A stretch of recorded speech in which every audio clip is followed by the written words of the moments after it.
Hello and welcome to episode 119 of Ready to Mosh. I'm Gem G, and with me as always, the kit to my cat, Kev P. Hello. Right? Yeah, you.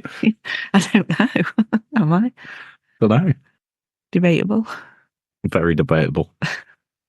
So in this episode, we have an interview with the recently reformed Toranaga UK. Kev did this one as a solo interview because I was Swanning off. swanning off, yes, on a family commitment.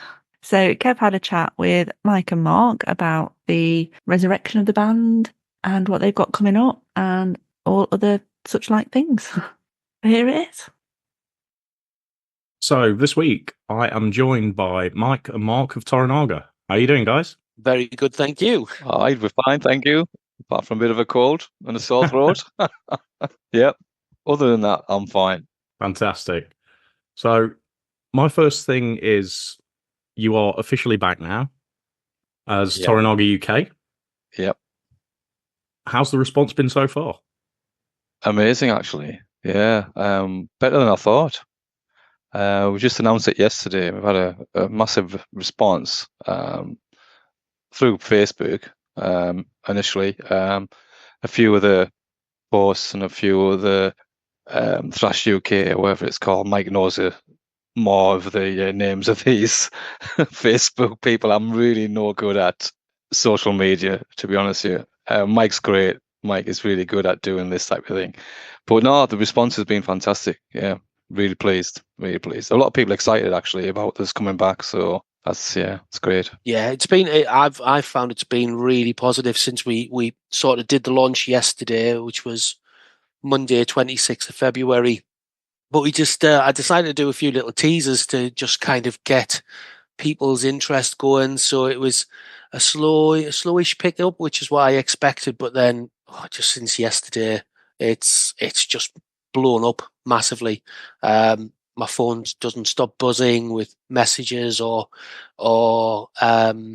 notifications of likes and loves, and it's amazing to see that there's so many people that love the band. Have got like very fond memories of it, especially as someone who's just recently joined it and has been sort of a fan from the outside previously. It's really heartwarming. That's kind of brings me on to a really good point. So Toranaga, steeped in history, formed way back in 85, I think it was. Yeah. Then reformed in 13 as the Bastard Son of Toranaga. Yeah. And now back as Toranaga 11 years later. So what made you decide the time was right? I don't know. I thought I've been thinking about it for a few years now. Want to do something with Toranaga or the songs that I sang on and co-wrote. I did get in touch with a few of the lads a couple of years ago, but there was various reasons why we didn't get together. Sometimes it was, well, part of it was ill health, distance, etc.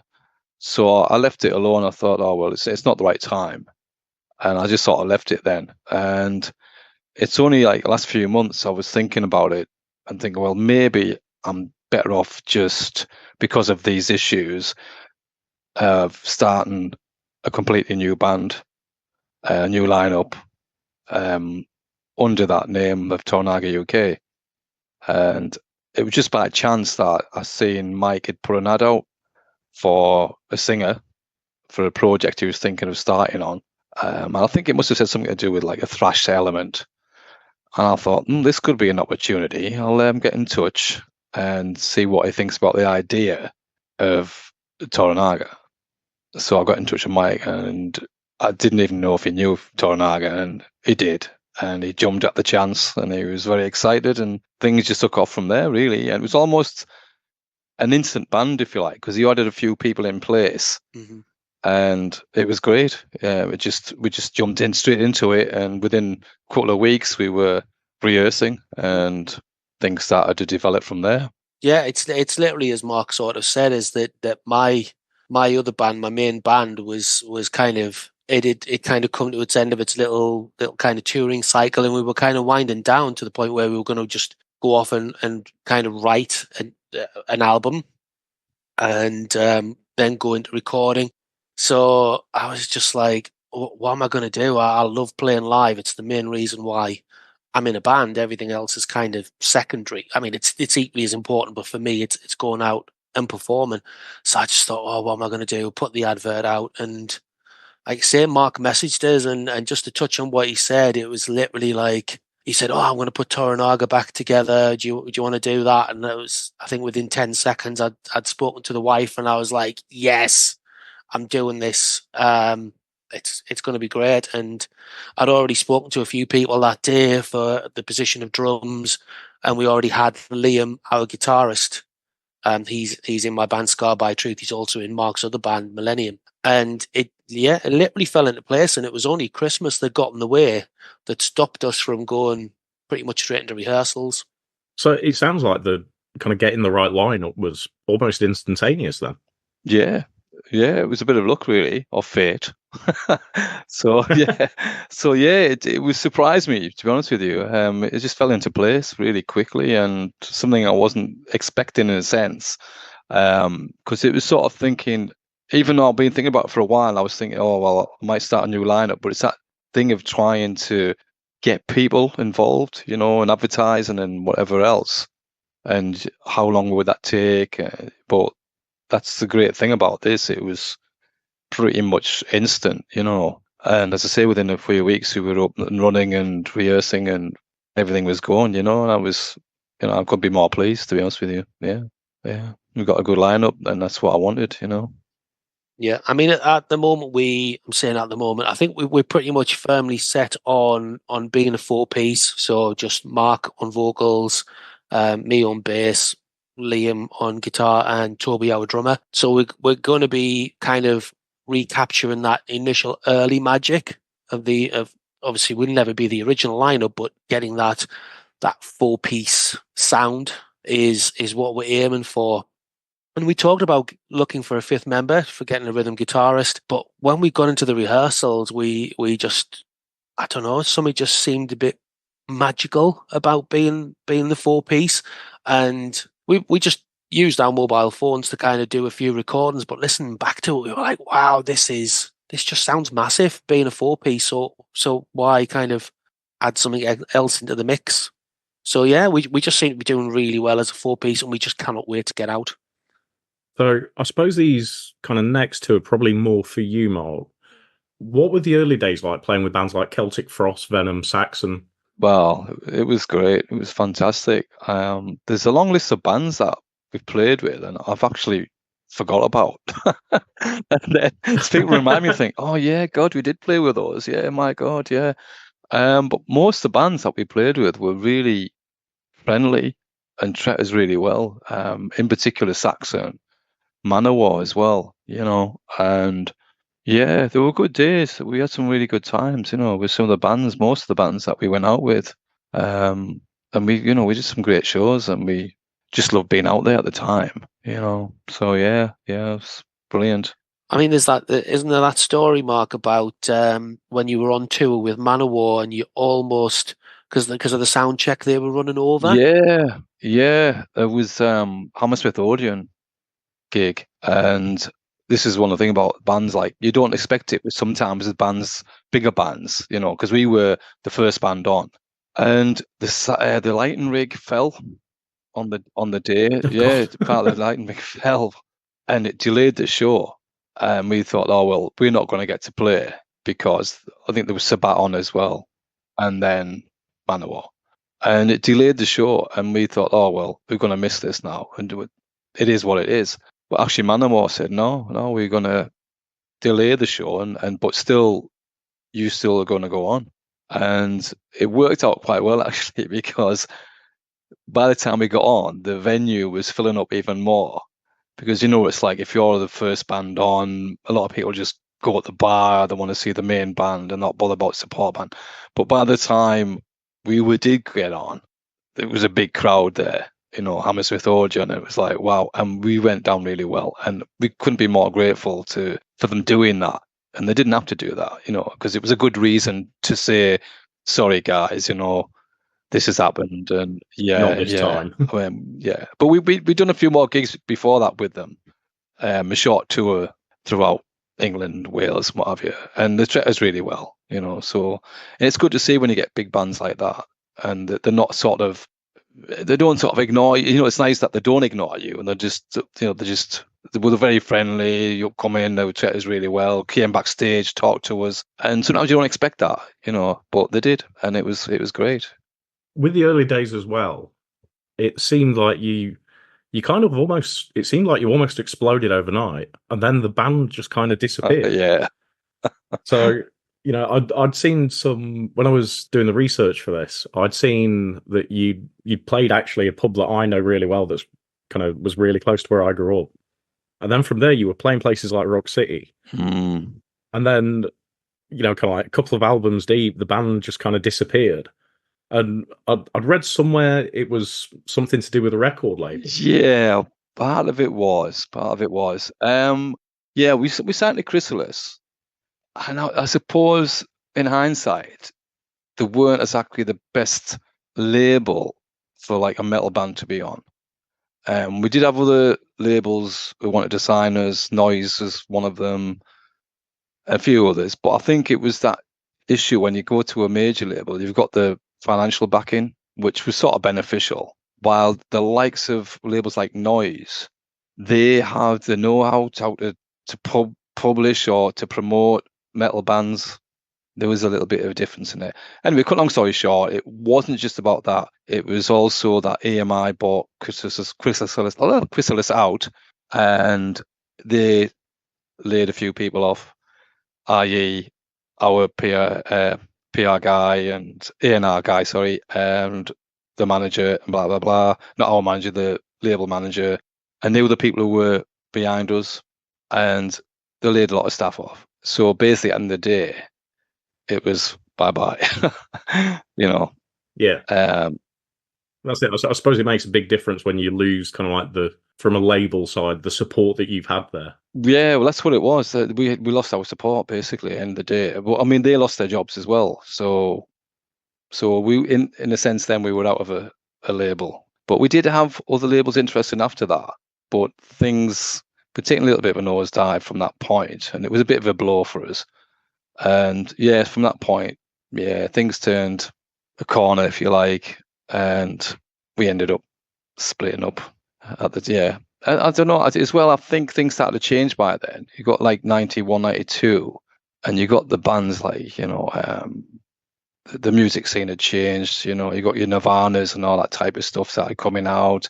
You felt like the thrash thing had its day, and I think a lot of the bands in the same position as us had sort of split up as well at the time. So yeah, we just joined the ranks of that that time and that thing happening, really. But yeah, it's a shame. We maybe should have kept going, but at the time we just called it a day.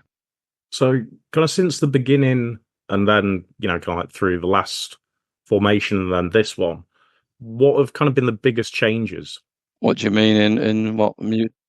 So yeah, so kind of like from your side in a music sense, if it's getting gigs booked, is it do you see it's the way that people consume music, the way that people interact? Well, I don't know. I think from the days that we were signed, the internet has played such a big difference for bands in a positive but a negative way, because music can almost be free now for anybody if they want to hear it, whether it's through YouTube, Spotify, whatever. Which is that can be beneficial in a sense where, yeah, I want to listen to that band. I've never heard of them. I'll listen to that band. I've heard of them. Blah blah. But I'll check them out. But it lacks the side of like buying a physical album, and I think a lot of the younger kids now don't seem to want to buy physical albums and CDs. It's all to do with streaming and downloading and whatever, and that is a bit a negative thing for bands, because of record label wise, they're not going to sell the albums that they used to sell, the amount, and make the money that they used to make from what I would gather from what used to happen in the 80s, part of the 90s, if you like. So they don't put as much into a band. I know there's bands who play download now who've still got the day jobs. And I think, and I think in the 80s, if you played download, you were with a label and you were doing it full time, you were that level. Most bands were anyway. But things have changed that way, yeah. I think there was only bad news that had other jobs. Yeah. When they played Download, played Monsters of Rock. But yeah, it's changed in that sense. But the internet has also opened it up for exposure for bands in a good way, So that's a positive. But it works both ways. It's positive and negative. So that's to me how it's changed. And the only thing is, me being the age I am, I'm absolutely useless in social media and how to network things. But the good thing is Mike's pretty good at it, and that's he's pretty good. So that's another advantage of getting Mike in. Yeah, I think obviously coming on the whole internet thing is I've kind of seen now both sides of I've been like I started my band Scarred by Truth just before the pandemic, and when that hit, that changed a lot of things. So what I noticed is that the bands had to change the way that they were working. So we did I did like all the pretty much everything that we recorded in our first EP was at home. So I learned on the go how to do all of that, learned how to market on the go. And again, kind of touching on what Mark was saying there, is that the internet should make it easier for bands to put themselves out there. And it does, but you're also dealing with millions of other artists who are doing exactly the same thing, and it makes it harder to be seen. So it's then how do you then stand out? And it's just kind of trying to make that engaging content. And obviously what I've seen now is on the flip side with Toranaga is that there's that much love from people, predominantly in the UK thrash scene, but also from around the world. I'm seeing of people that love the band and are really interested. So it's kind of trying to just reignite that spark and that fire that they had and running with it. So it makes it easier in many ways, but still just as difficult.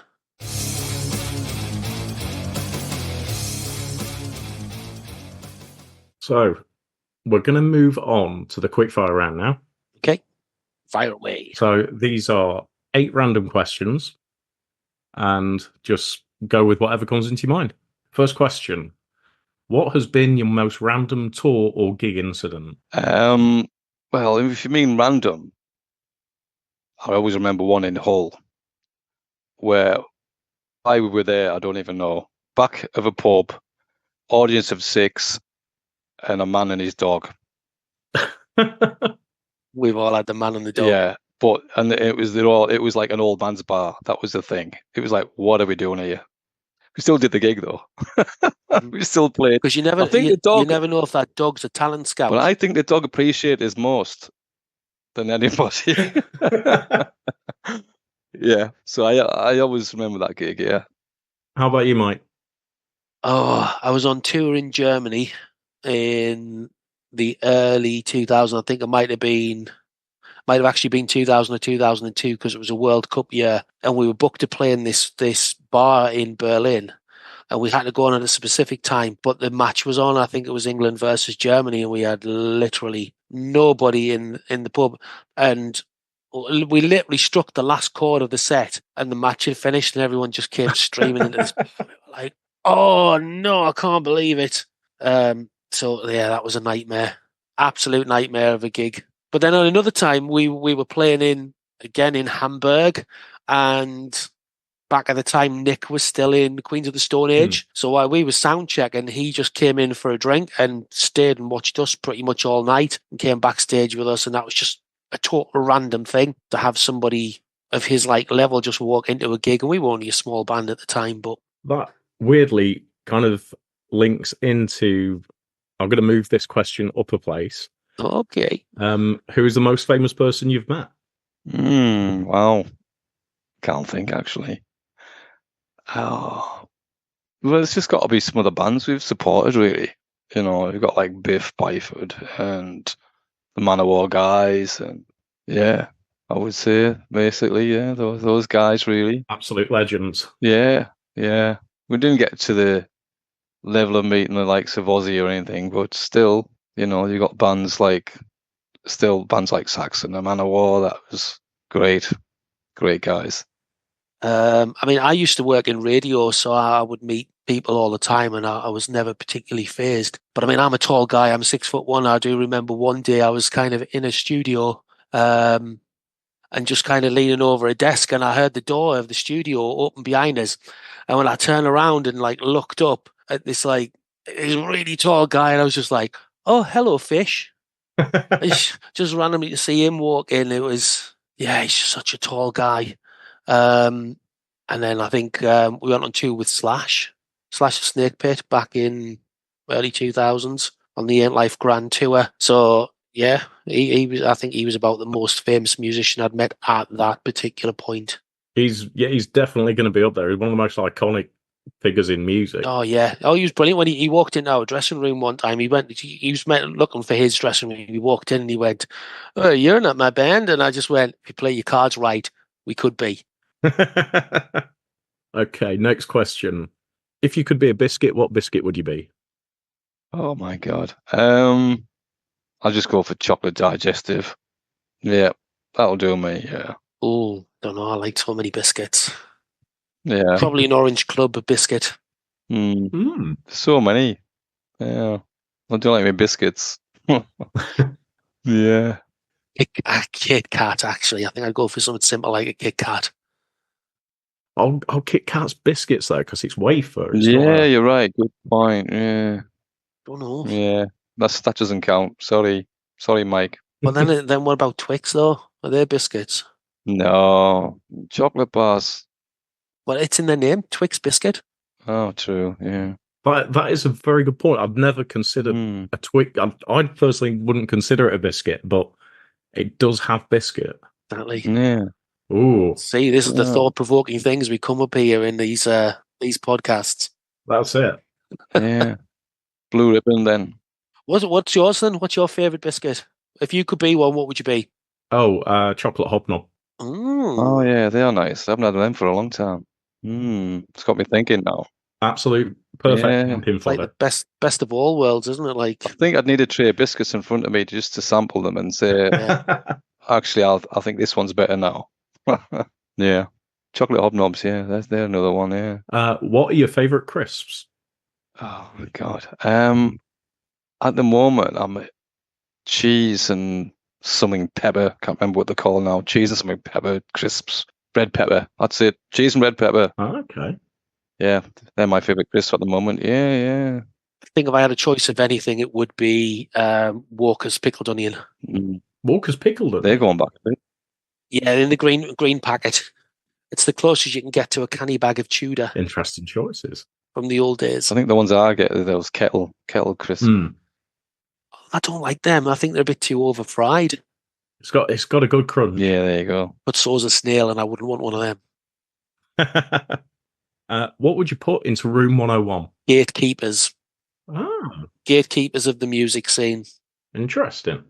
I don't know. Is 101, is that a good thing? What would you do? Is it a positive or It's a don't negative that you put things that shouldn't belong there. Yeah. Oh, right. Damn, that's a difficult one. Damn it. News programs. Because they're just depressing. All you see now is just depressing news. As soon as they come on TV, negative, downers. That's why you only have to tune into the and finally bit. Maybe the weather. What about the weather?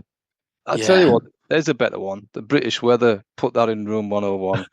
Yeah. Absolutely. Yeah, definitely. I've changed your mind. The British weather.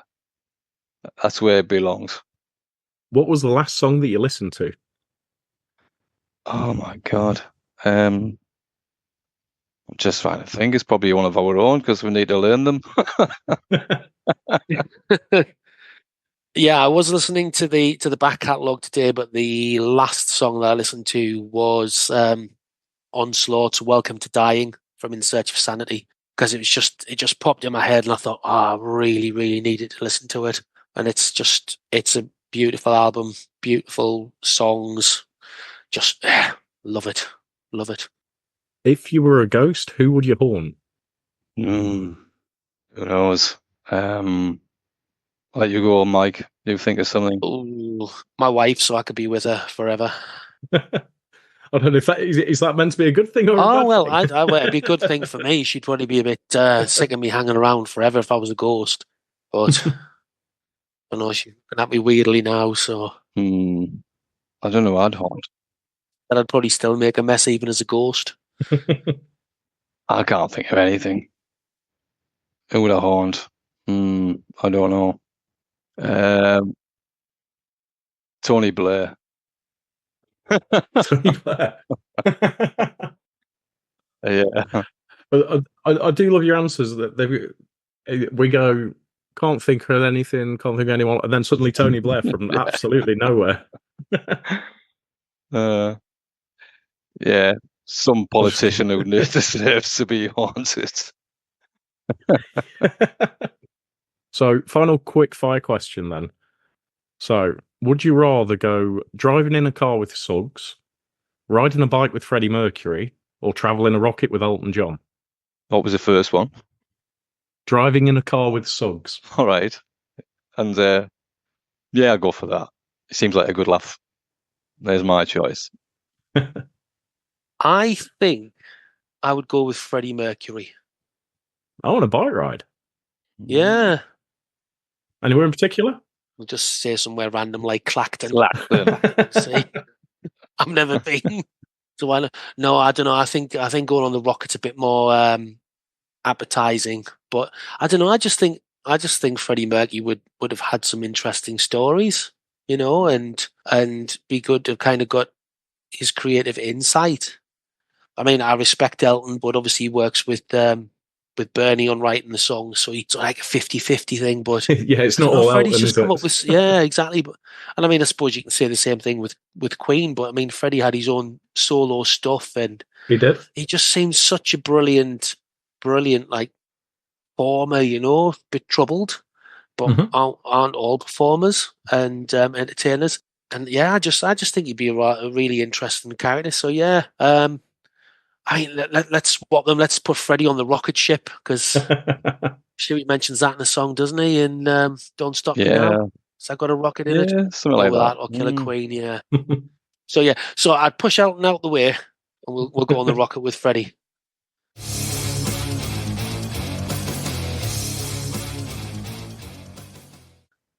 Right, so back to the normal questions now. From the previously released material, there's 3 albums and an EP. How are you going to be picking set lists when you play this year? I would say we're going to look at the first 2 albums, well, the mini album, the Bastard Ballads, I should say, and the God's Gift album. We're going to be picking tracks from them mainly, and possibly 1 or 2 off the Righteous Retribution. I couldn't even think of what it's called then.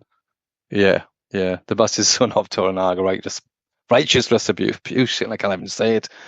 I told you I'm not well. I told you I'm not well. I can't even think straight. But yeah, maybe a few off that one, but mainly off the other 2. That's what we're going to go out and play. Yeah, I think as like one of the newer members of the band.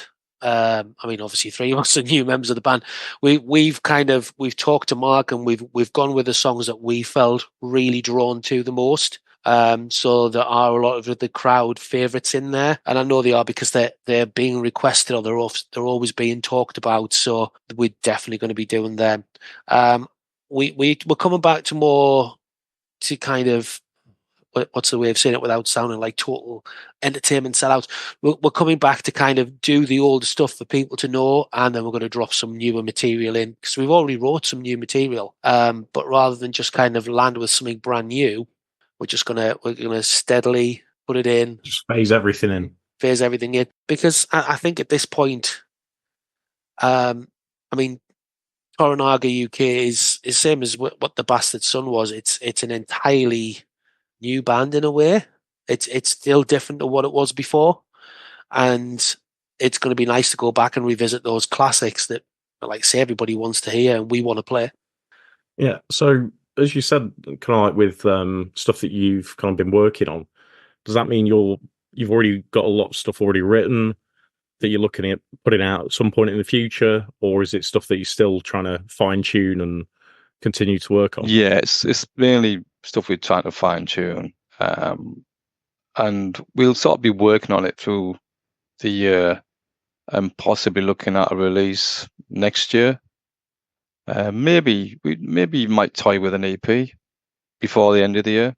So we'll see how it goes. But yeah, we've got the ideas there. We've got some, I've got some lyrics, I've got some tunes and what have you, and I think the rest of the lads have. It's just a matter of putting it together. At the moment, we're sort of concentrating on getting the set done. We're still not quite there yet, but we will be by the time the first gigs come along. So yeah, so there will be new material. As I say, we'll just wait and see when we can get it out. I think as well for us is that because everything's still so new. I mean, obviously, the time of us recording this, it's only been 24 hours since we announced our return, and yeah, everything seems really positive. But we won't know whether people want to hear the new material yet, and if they do, we've got things that we could get recorded professionally rather than just be having demoed in our homes and things like that, and get it out sooner than that. But as Mark was saying, we've kind of chosen to really concentrate on the set and being the best that we can possibly be, and working out performance so that we know that anybody who's going to come to the show is going to be, what we hope, blown away. He says, fingers crossed.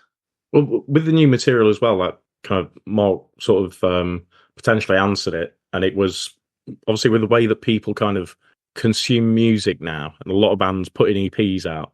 It did make me wonder if you'd be doing an EP or actually trying to make a new album itself. Yeah, I mean, the one thing that I've found is that you are only as relevant as your latest release. So if you're putting out something every 6 to 8 months, even if it's a 4-track, 5-track EP, it keeps you there. You can keep promoting it. Where gone are the days where you would have like bands like Queen or Michael Jackson, whatever, just releasing an album and then releasing a single, constantly releasing the next single, and that's selling. Because just as we touched on earlier, the way that music is consumed now is entirely different. You're lucky if, I would say, people listen to more than 10, 20 seconds because of TikTok, YouTube Reels, whatever, and you've really got to try and capture people's attention and imaginations in the short time that you've got before they're moving on to the next content. So, final question then. You've already announced gigs in June supporting Riot City. There are other gigs throughout the year as well, and also a headline show at Whitehaven in October. So are you looking at packing out the rest of the year, or are you trying to kind of break yourselves in gently and then go full on for 25? I'll let Mike answer that one. Yeah, Mark's only doing that because he knows I'll go out and try and find as many gigs as I can. We're going to go for a little bit in between. I mean, the gigs that we've got so far were all pre-launch, so it was all on the quiet. But now that we're back, I'm anticipating that we may get a few offers, or when I kind of approach promoters, venues, at least to be able to go, oh yeah, the band's back, and they'll be able to see that there's been movement on our social media and what we're doing, and it'll be easier to get those shows. So I am hoping that we'll be able to fill out the dates, and I'm not saying we're going to fill out every weekend or be able to kind of get to that stage where we'll be able to go out for 2 to 3 weeks at a time on a gig, which would be lovely if that does eventually happen. Please come and see our shows and buy merch. Yeah, if we can, whatever gigs we can do that isn't going to also keep us away from homes, because we've all got home life, we've all got responsibilities, so we have to kind of juggle that and make sure that we keep our loved ones in focus, as well as kind of go out there and perform for ourselves and for our fans. Well, Mike, Mark, it's been absolutely amazing to speak to you. Hopefully we'll get to see you at a gig soon. Once we've got some more dates confirmed, hopefully you're near us too. Yeah, that'll be great. Thank you for the podcast and the questions. Yeah, it's been good. Been really good. Thank you. Yeah, thank you. Just to say what Mark said, just thank you very much for having us on. Thank you very much for supporting music in general, because it's people like yourselves that are keeping things alive. So thank you. Thanks a lot, guys. Okay, thank you. Cheers. Thanks now. Bye. Bye. Well, we hope you enjoyed that interview. Don't forget to go and check out Toranaga UK if they are playing near you. They've got some dates already lined up, and there's some more I'm sure will be announced very soon. And as always, you can find us on Twitter or X, Instagram, and Threads at Ready to Mosh Cast. We're also on Facebook, TikTok, and YouTube at Ready to Mosh. Don't forget to give us a 5-star, like, share, follow, whatever platform you're on, and maybe write a nice review. And we'll be back soon with another episode.